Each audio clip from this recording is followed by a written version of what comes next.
กองประชุมพบปะแลกเปลี่ยนบทเรียนระหว่างธนาคารแห่งสาธารณรัฐประชาธิปไตยประชาชนลาวภาคใต้และบรรดาสาขาธนาคารธุรกิจรัฐ4แขวงภาคใต้ได้จัดขึ้นในตอนบ่ายของวันที่ 14 มิถุนายน 2019 ที่ผ่านมานี้ที่ห้องประชุมของธนาคารแห่งสาธารณรัฐประชาธิปไตยประชาชนลาวภาคใต้โดยการเป็นประธานของท่านนวลตาแก้วมณี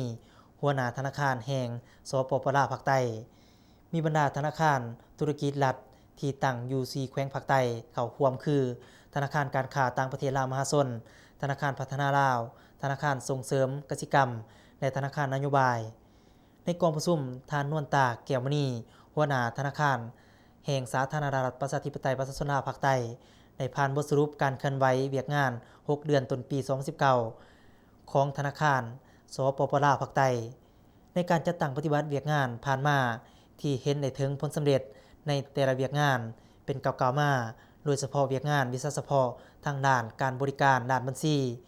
เนื่องจากว่า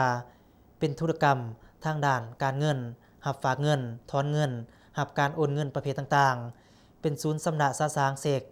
ให้แก่บรรดาสาขาธนาคารธุรกิจสถาบันการเงินและกรมกองต่างๆในขอบเขตท้องถิ่นที่ธนาคารแห่งสปปลาวภาคใต้รับผิดชอบอย่างเข้มงวดและมีประสิทธิผลเพื่อรับใช้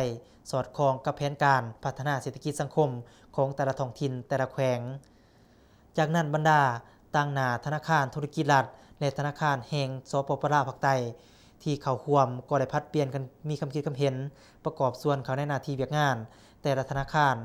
ในด้านต่างๆที่ตั้งหน้าและปัญหาต่างๆการบริการจัดตั้งเวียกงานด้านการบริการ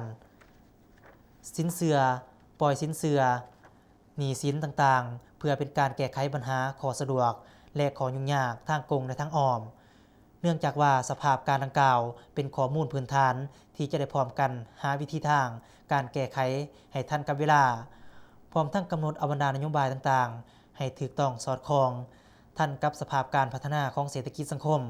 ปัญหาของการแลกเปลี่ยนเงินน้อยการแลกเปลี่ยนเงินต่างประเทศการปล่อยเงินกู้ต้องได้มีการพิจารณาอย่างละเอียดให้ถูกต้องตามระเบียบการที่จะควรมีนิติกรรมต่างๆของธนาคารวังออกอย่างเข้มงวดเพื่อเป็นการส่งเสริมและปกปักรักษาเสถียรภาพของเงินกีบ